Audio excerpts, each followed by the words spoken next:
ਸਾਥੀਓ, ਰੂਪਨਗਰ ਜ਼ਿਲ੍ਹੇ ਦੇ ਵਿੱਚ ਪਿਛਲੇ ਕਈ ਸਾਲਾਂ ਤੋਂ ਸਾਡੇ ਵੱਲੋਂ ਇੱਕ ਲੜਾਈ ਲੜੀ ਜਾ ਰਹੀ ਹੈ ਨਜਾਇਜ਼ ਮਾਈਨਿੰਗ ਅਤੇ ਗੁੰਡਾ ਟੈਕਸ ਮਾਫੀਆ ਦੇ ਵਿਰੋਧ ਦੇ ਵਿੱਚ। ਪਰ ਸਾਡੇ ਕੁਝ ਸਾਥੀਆਂ ਨੂੰ, ਸਾਡੇ ਜ਼ਿਲ੍ਹੇ ਦੇ ਕੁਝ ਵਸਨੀਕਾਂ ਨੂੰ ਇਸ ਗੱਲ ਦੀ ਕਲੈਰਿਟੀ ਨਹੀਂ ਹੈ, ਜਾਂ ਇਸ ਗੱਲ ਦੀ ਸਮਝ ਨਹੀਂ ਹੈ, ਜਾਂ ਇਸ ਗੱਲ ਦੀ ਮਹੱਤਤਾ ਦਾ ਨਹੀਂ ਪਤਾ ਕਿ ਇਹ ਲੜਾਈ ਇੰਨੀ ਜ਼ਰੂਰੀ ਕਿਉਂ ਹੈ, ਜੋ ਅਸੀਂ ਇਸ ਨੂੰ ਇੰਨੇ ਲੰਬੇ ਸਮੇਂ ਤੋਂ ਲੜ ਰਹੇ ਹਾਂ। ਬਾਰ-ਬਾਰ ਆਪਣੇ ਤੇ ਪਰਚੇ ਕਰਵਾ ਕੇ ਕਈ ਤਰ੍ਹਾਂ ਦੇ ਸਰਕਾਰਾਂ ਦੇ ਜ਼ੁਲਮ ਝੱਲ ਕੇ ਇਸ ਲੜਾਈ ਨੂੰ ਆਪਣੇ ਇਲਾਕੇ ਦੇ ਲਈ, ਆਪਣੇ ਜ਼ਿਲ੍ਹੇ ਦੇ ਲਈ ਕਿਉਂ ਲੜ ਰਹੇ ਹਾਂ, ਕੀ ਇਸ ਲੜਾਈ ਦੀ ਮਹੱਤਤਾ ਹੈ, ਇਹ ਬਹੁਤੇ ਲੋਕਾਂ ਨੂੰ ਸ਼ਾਇਦ ਇਸ ਗੱਲ ਦਾ ਇਲਮ ਨਹੀਂ ਹੈ, ਗਿਆਨ ਨਹੀਂ ਹੈ। ਇਸ ਵੀਡੀਓ ਦੇ ਰਾਹੀਂ ਖਾਸ ਤੌਰ ਤੇ ਮੈਂ ਰੂਪਨਗਰ ਜ਼ਿਲ੍ਹੇ ਦੇ ਲੋਕਾਂ ਨੂੰ ਤੇ ਬਾਕੀ ਪੰਜਾਬ ਦੇ ਲੋਕਾਂ ਨੂੰ ਇਸ ਗੱਲ ਦੀ ਮਹੱਤਤਾ ਦੱਸਣੀ ਚਾਹੂੰਗਾ ਕਿ ਨਜਾਇਜ਼ ਮਾਈਨਿੰਗ ਤੇ ਗੁੰਡਾ ਟੈਕਸ ਮਾਫੀਆ ਦੇ ਵਿਰੋਧ ਦੇ ਵਿੱਚ ਇਹ ਲੜਾਈ ਇੰਨੀ ਜ਼ਿਆਦਾ ਅਹਿਮ ਕਿਉਂ ਹੈ। ਸਾਥੀਓ, ਸਭ ਤੋਂ ਪਹਿਲਾਂ ਤਾਂ ਨਜਾਇਜ਼ ਮਾਈਨਿੰਗ ਦੇ ਜਿਹੜੇ ਵਿਗਿਆਨਕ ਨਤੀਜੇ ਹੁੰਦੇ ਨੇ, ਪਾਣੀ ਦਾ ਲੈਵਲ ਡਾਊਨ ਜਾਣਾ, ਦਰਿਆਵਾਂ ਦਾ ਰਸਤਾ ਬਦਲਣਾ, ਜਾਂ ਹਰੇ ਭਰੇ ਪਹਾੜਾਂ ਦੀ ਜੋ ਕਟਾਈ ਇਸ ਮਾਫੀਏ ਵੱਲੋਂ ਕੀਤੀ ਜਾਂਦੀ ਹੈ, ਉਹ ਜਿਹੜੇ ਨਤੀਜੇ ਹੈ ਉਹ ਸਾਨੂੰ ਲੋਕਾਂ ਨੂੰ ਆਉਣ ਵਾਲੇ ਸਮੇਂ ਦੇ ਵਿੱਚ ਭੁਗਤਣੇ ਪੈ ਸਕਦੇ ਆ। ਪਰ ਜੇ ਅਸੀਂ ਉਹਨਾਂ ਨਤੀਜਿਆਂ ਨੂੰ ਪਾਸੇ ਛੱਡ ਕੇ ਸਿਰਫ ਆਰਥਿਕ ਲੁੱਟ ਦਾ ਜ਼ਿਕਰ ਕਰੀਏ ਤਾਂ ਤੁਹਾਨੂੰ ਇਹ ਗੱਲ ਦਾ ਪਤਾ ਹੋਣਾ ਚਾਹੀਦਾ ਕਿ ਰੂਪਨਗਰ ਜ਼ਿਲ੍ਹੇ ਦੇ ਵਿੱਚ ਨਜਾਇਜ਼ ਮਾਈਨਿੰਗ ਕਰਾਉਣ ਦੇ ਉੱਤੇ ਇੱਕ ਸਿਆਸੀ ਮਾਫੀਆ ਰੋਜ਼ਾਨਾ 1 ਕਰੋੜ ਤੱਕ ਦੀ ਗੁੰਡਾ ਪਰਚੀ ਦੀ ਲੁੱਟ ਕਰਦਾ, ਰੋਜ਼ਾਨਾ 1 ਕਰੋੜ ਤੱਕ ਰੁਪਇਆ ਇਕੱਠਾ ਕਰਦਾ ਰਾਇਲਟੀ ਦੇ ਨਾਂ ਤੇ, ਗੁੰਡਾ ਪਰਚੀ ਦੇ ਨਾਂ ਤੇ।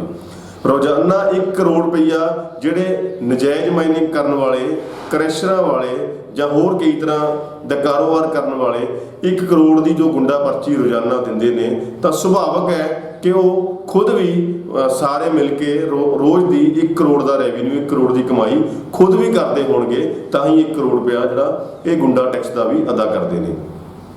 ਕਹਿਣ ਦਾ ਮਤਲਬ ਰੋਜ਼ ਦਾ 2 ਕਰੋੜ ਰੁਪਏ ਤੋਂ ਜ਼ਿਆਦਾ ਦਾ ਰੈਵਨਿਊ ਜਿਹੜਾ ਉਹ ਜਨਰੇਟ ਹੁੰਦਾ, ਰੋਜ਼ ਦੀ 2 ਕਰੋੜ ਤੋਂ ਜ਼ਿਆਦਾ ਦੀ ਜਿਹੜੀ ਕਮਾਈ ਹੁੰਦੀ ਹੈ ਮਾਈਨਿੰਗ ਦੇ ਵਿੱਚੋਂ ਰੂਪਨਗਰ ਜ਼ਿਲ੍ਹੇ ਦੇ ਵਿੱਚ, ਜੋ ਕਿ 1 ਮਹੀਨੇ ਦੇ ਵਿੱਚ 60 ਕਰੋੜ ਦੀ ਕਮਾਈ ਇਸ ਧੰਦੇ ਦੇ ਵਿੱਚੋਂ ਜ਼ਿਲ੍ਹੇ ਦੇ ਵਿੱਚ ਰੈਵਨਿਊ ਜਨਰੇਟ ਹੁੰਦਾ। ਪਰ ਇਹ ਜਿਹੜੇ ਕਮਾਈ ਕਰਨ ਵਾਲੇ ਨੇ, ਗੁੰਡਾ ਟੈਕਸ ਇਕੱਠਾ ਕਰਨ ਵਾਲੇ ਨੇ, ਜਾਂ ਜਿਹੜੇ ਬਹੁਤੀ ਗਿਣਤੀ 'ਚ ਕ੍ਰੈਸ਼ਰਾਂ ਵਾਲੇ ਨੇ, ਉਹ ਜ਼ਿਲ੍ਹੇ ਤੋਂ ਬਾਹਰਲੇ ਨੇ, ਜਾਂ ਜਿਹੜਾ ਹਿੱਸਾ ਜਾਂਦਾ ਇਸ ਇਹ ਜਿਹੜੀ ਗੁੰਡਾ ਪਰਚੀ ਜਾਂਦੀ ਹੈ ਉਹ ਲੀਡਰਾਂ ਦੇ ਘਰਾਂ ਦੇ ਵਿੱਚ ਜਾਂਦੀ ਹੈ। ਜਦ ਕਿ ਇਸ ਮਾਈਨਿੰਗ ਦੇ ਕਾਨੂੰਨ ਦੇ ਮੁਤਾਬਕ ਸਾਡਾ ਜ਼ਿਲ੍ਹੇ ਦੇ ਲੋਕਾਂ ਦਾ ਪਹਿਲਾ ਹੱਕ ਹੈ ਆਪਣੇ ਕੁਦਰਤੀ ਸਰੋਤਾਂ ਦੇ ਉੱਪਰ। ਜੇ ਉਹ ਪਹਿਲਾ ਹੱਕ ਵਾਕਈ ਸਾਡੇ ਲੋਕਾਂ ਨੂੰ ਮਿਲਿਆ ਹੋਵੇ, ਜੇ 2 ਕਰੋੜ ਰੋਜ਼ ਦਾ ਔਰ 60 ਕਰੋੜ ਜਿਹੜਾ ਮਹੀਨੇ ਦਾ ਵਾਕਈ ਲੋਕਾਂ ਦੇ ਹਿੱਸੇ ਆਉਂਦਾ ਹੋਵੇ, ਉਹਦਾ ਤੁਸੀਂ ਮਤਲਬ ਸਮਝੋ ਕਿ ਕੀ ਹੈ। 60 ਕਰੋੜ ਦਾ ਮਤਲਬ ਇਹ ਹੈ ਕਿ ਇੱਕ ਪੜ੍ਹੇ ਲਿਖੇ ਨੌਜਵਾਨ ਨੂੰ, ਜਿਹੜਾ ਕੋਈ ਡਿਪਲੋਮਾ ਹੋਲਡਰ ਹੈ ਜਾਂ ਡਿਗਰੀ ਹੋਲਡਰ ਹੈ, ਜੇ ਉਹਨੂੰ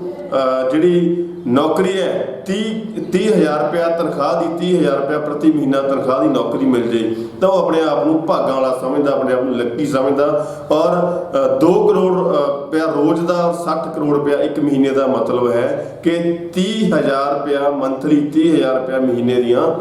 20,000 ਨੌਕਰੀਆਂ ਇਸ ਰੈਵਨਿਊ ਦੇ ਨਾਲ ਸਾਡੇ ਜ਼ਿਲ੍ਹੇ ਦੇ ਵਿੱਚ ਉਤਪੰਨ ਹੋ ਸਕਦੀਆਂ। ਪਰ ਅੱਜ ਦੀ ਤਰੀਕ ਦੇ ਵਿੱਚ ਇਹ ਜਿਹੜਾ ਸਾਰਾ ਰੈਵਨਿਊ ਹੈ, ਸਾਡੇ ਨੌਜਵਾਨਾਂ ਨੂੰ ਨੌਕਰੀਆਂ ਦੇਣ ਦੀ ਬਜਾਏ, ਸਾਡੇ ਨੌਜਵਾਨਾਂ ਨੂੰ ਇਹ 20,000 ਰੁਜ਼ਗਾਰ ਦੇਣ ਦੀ ਬਜਾਏ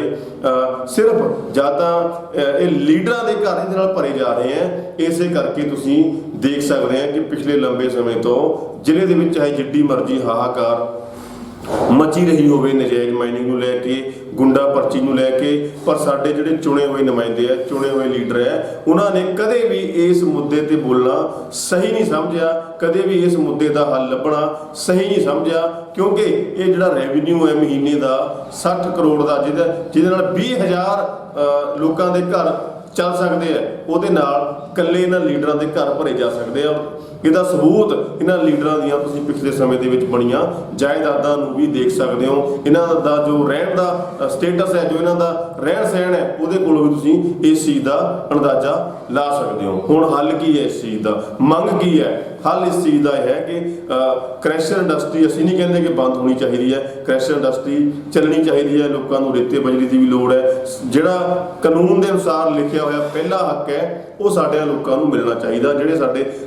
ਲੋਕਲ ਕ੍ਰੈਸ਼ਰ ਵਾਲਿਆਂ ਨੇ ਆਪਣੇ ਕ੍ਰੈਸ਼ਰ ਇਨਵੈਸਟਮੈਂਟ ਕਰਕੇ ਲਾਏ ਹੋਏ ਨੇ, ਉਹ ਕੋਈ ਕ੍ਰੈਸ਼ਰ ਪਾਲਿਸੀ ਬਣੇ, ਕ੍ਰੈਸ਼ਰ ਪਾਲਿਸੀ ਬਣ ਕੇ ਲੋਕਲ ਲੋਕਾਂ ਦੇ ਜਿਹੜੇ ਕ੍ਰੈਸ਼ਰ ਹੈ ਉਹ ਕਾਨੂੰਨ ਦੇ ਦਾਇਰੇ ਦੇ ਅਨੁਸਾਰ ਚੱਲਣ। ਜਿੰਨੀ ਕੁ ਉਹਨਾਂ ਨੇ ਇਨਵੈਸਟਮੈਂਟ ਕੀਤੀ ਹੋਈ ਹੈ ਉਨੀ ਕੁ ਉਹਨਾਂ ਨੂੰ ਆਊਟਪੁੱਟ ਵੀ ਮਿਲੇ, ਤੇ ਜਿਹੜਾ ਬਾਕੀ ਰੈਵਨਿਊ ਇਸ ਮਾਈਨਿੰਗ ਦੇ ਵਿੱਚੋਂ ਜਨਰੇਟ ਕੀਤਾ ਜਾ ਸਕਦਾ ਹੋਵੇ, ਕੁਦਰਤੀ ਸਰੋਤਾਂ ਦਾ ਵਿਨਾਸ਼ ਕੀਤੇ ਬਿਨਾਂ, ਕੁਦਰਤੀ ਸਰੋਤਾਂ ਨੂੰ ਬਚਾ ਕੇ ਸਹੀ ਢੰਗ ਦੇ ਨਾਲ ਜਿੰਨੀ ਕੁ ਮਾਈਨਿੰਗ ਹੋ ਸਕੇ ਉਹਦੇ ਤੋਂ ਜਿੰਨਾ ਰੈਵਨਿਊ ਜਨਰੇਟ ਕੀਤਾ ਜਾ ਸਕਦਾ ਹੋਵੇ, ਉਹਦੇ ਨਾਲ ਲੋਕਲ ਨੌਜਵਾਨਾਂ ਨੂੰ, ਪੜ੍ਹੇ ਲਿਖੇ ਨੌਜਵਾਨਾਂ ਨੂੰ ਰੁਜ਼ਗਾਰ ਦੇ ਵਸੀਲੇ, ਰੁਜ਼ਗਾਰ ਦੇ ਸਾਧਨ ਉਤਪੰਨ ਕੀਤੇ ਜਾਣ। ਐਸੀ ਇੱਕ ਪਾਲਿਸੀ ਦੀ ਲੋੜ ਹੈ। ਪਰ ਤੁਹਾਨੂੰ ਇਸ ਗੱਲ ਦੀ ਵੀ ਹੈਰਾਨੀ ਹੋਏਗੀ ਕਿ ਗਵਾਂਢੀ ਸੂਬੇ ਹਿਮਾਚਲ ਦੇ ਵਿੱਚ ਤਾਂ ਪਾਲਿਸੀ ਹੈਗੀ ਹੈ, ਪਰ ਪੰਜਾਬ ਸਰਕਾਰ ਇਸ ਇੰਡਸਟਰੀ ਨੂੰ ਲੈ ਕੇ ਕੋਈ ਪਾਲਿਸੀ ਜਾਣਬੁੱਝ ਕੇ ਨਹੀਂ ਬਣਾ ਰਹੀ। ਨਾ ਪਿਛਲੀ ਅਕਾਲੀ ਸਰਕਾਰ ਨੇ ਬਣਾਈ ਹੈ, ਨਾ ਕਾਂਗਰਸ ਸਰਕਾਰ ਨੇ ਬਣਾਈ ਹੈ, ਤਾਂ ਕਿ ਇਹ ਜਿਹੜਾ ਰੈਵਨਿਊ ਜਨਰੇਟ ਹੋ ਰਿਹਾ ਇਹਦੇ ਮੂੰਹ ਇਹਨਾਂ ਲੀਡਰਾਂ ਦੇ ਘਰਾਂ ਵੱਲ ਹੀ ਰਹਿਣ। ਜੇ ਪਾਲਿਸੀ ਬਣ ਗਈ ਤਾਂ ਜਿਹੜਾ ਇਹ ਰੈਵਨਿਊ ਹੈ 60 ਕਰੋੜ ਦਾ ਮੰਥਲੀ, ਇਹਦੇ ਜਿਹੜੇ ਮੂੰਹ ਹੈ ਉਹ ਲੋਕਲ ਲੋਕਾਂ ਦੇ ਘਰਾਂ ਵੱਲ ਮੁੜ ਸਕਦੇ ਨੇ, ਪੜ੍ਹੇ ਲਿਖੇ ਨੌਜਵਾਨਾਂ ਦੇ ਘਰਾਂ ਵੱਲ ਮੁੜ ਸਕਦੇ ਨੇ। ਮੈਂ ਫਿਰ ਤੋਂ ਇਹ ਗੱਲ ਦੁਹਰਾਉਣੀ ਚਾਹੁੰਦਾ ਕਿ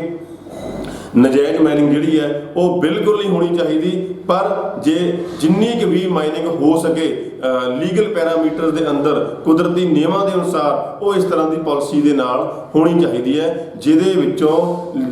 ਜਿਹੜਾ ਸਿਰਫ ਤੇ ਸਿਰਫ ਵੱਡੇ ਲੀਡਰਾਂ ਦੇ ਜਾਂ ਬਾਹਰਲੇ ਲੋਕਾਂ ਦੇ ਘਰ ਨਾ ਭਰਨ, ਖਜ਼ਾਨੇ ਨਾ ਭਰਨ, ਸਗੋਂ ਵੰਡ ਕੇ ਲੋਕਲ ਪੜ੍ਹੇ ਲਿਖੇ ਲੋਕਾਂ ਨੂੰ ਰੁਜ਼ਗਾਰ ਮਿਲੇ। ਕਿਉਂਕਿ ਤੁਸੀਂ ਜਿੱਥੇ ਵੀ ਦੇਖ ਲਓ, ਜਿਹੜੀ ਇੰਡਸਟਰੀ ਜਿੱਥੇ ਵੀ ਕਿਤੇ ਮੁਲਕ ਦੇ ਵਿੱਚ ਹੈਗੀ ਹੈ, ਉੱਥੇ ਲੋਕਲ ਲੋਕ ਸੰਘਰਸ਼ ਕਰਦੇ ਨੇ ਆਪਣੇ ਹੱਕ ਲੈਣ ਲਈ, ਆਪਣੇ ਰੁਜ਼ਗਾਰ ਲੈਣ ਲਈ। ਪਰ ਸਾਡੇ ਇਲਾਕੇ ਦਾ ਕਦੀ ਮੁੱਦਾ ਸਾਡੇ ਲੀਡਰਾਂ ਨੇ ਬਣਨ ਨਹੀਂ ਦਿੱਤਾ, ਕਿਉਂਕਿ ਇਹ ਹਮੇਸ਼ਾ ਚੁੱਪ ਵੱਟ ਕੇ ਰੱਖਦੇ ਨੇ, ਮੋਟੀ ਕਮਾਈ ਜਿਹੜੀ ਹੈ ਉਹ ਆਪ ਕਰਦੇ ਨੇ। ਤੇ ਮੈਂ ਤੁਹਾਨੂੰ ਸਾਰਿਆਂ ਨੂੰ ਇਸ ਵੀਡੀਓ ਦੇ ਰਾਹੀਂ ਇਹ ਜਾਣਕਾਰੀ ਤੁਹਾਡੇ ਤੱਕ ਪੁੱਜਦੀ ਕਰਨੀ ਚਾਹੁੰਦਾ ਸੀ ਕਿ ਕੀ ਮਹੱਤਤਾ ਹੈ ਇਸ ਲੜਾਈ ਦੀ। ਸੋ ਇਹ ਜਿਹੜੇ ਸਾਡੇ ਆਪਣੇ ਚੁਣੇ ਹੋਏ ਨੁਮਾਇੰਦੇ ਸਾਡੇ ਆਪਣੇ ਲੋਕਾਂ ਨਾਲ, ਸਾਡੇ ਨਾਲ, ਆਪਣੇ ਨਾਲ ਗੱਦਾਰੀ ਕਰਕੇ ਆਪਣੇ ਇਲਾਕੇ ਨੂੰ ਇਸ ਮਾਫੀਏ ਦੇ ਕੋਲ ਵੇਚ ਕੇ ਨੌਜਵਾਨਾਂ ਨੂੰ ਬੇਰੁਜ਼ਗਾਰ ਰੱਖ ਰਹੇ ਨੇ, ਨੌਜਵਾਨਾਂ ਨੂੰ ਨਸ਼ਿਆਂ ਵੱਲ ਧੱਕ ਰਹੇ ਨੇ, ਔਰ ਖੁਦ ਇੱਕ ਰਜਵਾੜਿਆਂ ਵਾਲਾ, ਰਾਜਿਆਂ ਵਾਲਾ ਜੀਵਨ ਬਤੀਤ ਕਰ ਰਹੇ ਨੇ। ਆਓ ਅਸੀਂ ਇਕੱਠੇ ਹੋ ਕੇ ਇਹਨਾਂ ਦੇ ਵਿਰੁੱਧ ਇਸ ਲੜਾਈ ਨੂੰ ਹੋਰ ਤੇਜ਼ ਤੇ ਹੋਰ ਜ਼ੋਰਦਾਰ ਤਰੀਕੇ ਨਾਲ ਲੜੀਏ। ਔਰ ਜਿੰਨੀ ਲੁੱਟ ਸਾਡੀ ਇਹਨਾਂ ਨੇ ਕੀਤੀ ਹੈ ਅੱਜ ਤੱਕ ਪਿਛਲੇ 10-15 ਸਾਲਾਂ ਦੇ ਵਿੱਚ, ਉਹਦੀ ਵੀ ਆਪਾਂ ਰਲ ਕੇ ਕਿਸੇ ਵੱਡੀ ਏਜੰਸੀ ਕੋਲੋਂ ਜਾਂਚ ਕਰਵਾ ਕੇ ਇਹਨਾਂ ਨੂੰ ਇਸ ਗੱਲ ਦਾ ਜ਼ਰੂਰ ਜਵਾਬ ਦਈਏ ਕਿ ਜਦੋਂ ਲੋਕ ਜਾਗਦੇ ਨੇ ਉਦੋਂ ਬਹੁਤ ਕੁਝ ਹੋ ਸਕਦਾ। ਤੇ ਆਉਣ ਵਾਲੇ ਸਮੇਂ ਦੇ ਲਈ ਵੀ ਜੇ ਅਸੀਂ ਸਾਰੇ ਰਲ ਕੇ ਖੜੀਏ ਤਾਂ ਇੱਕ ਐਸੀ ਪਾਲਿਸੀ ਜ਼ਰੂਰ ਬਣ ਸਕਦੀ ਹੈ ਜਿਹਦੇ ਨਾਲ ਕੁਦਰਤੀ ਸਰੋਤ ਵੀ ਬਚੇ ਰਹਿਣ ਔਰ ਲੋਕਲ ਲੋਕਾਂ ਨੂੰ ਜਿਹੜਾ ਰੁਜ਼ਗਾਰ ਹੈ ਉਹ ਵੀ ਮਿਲੇ। ਧੰਨਵਾਦ। ਜੈ ਹਿੰਦ।